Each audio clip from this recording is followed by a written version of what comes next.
مش معقول. يا جماعة احنا دلوقتي امام اخطر مفاوضات في تاريخ الكرة المصرية.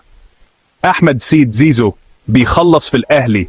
تعالوا نشوف التفاصيل الحصرية. بريك تايم 0.5.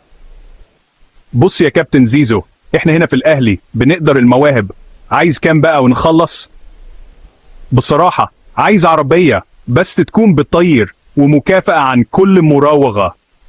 العربية سهلة بس بتطير.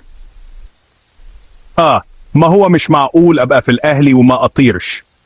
هتطير، بس هتطير فين؟ كمان عايز يتحط لي تمثال عند مدخل النادي وابقى الكابتن حتى لو الكورة مش معايا.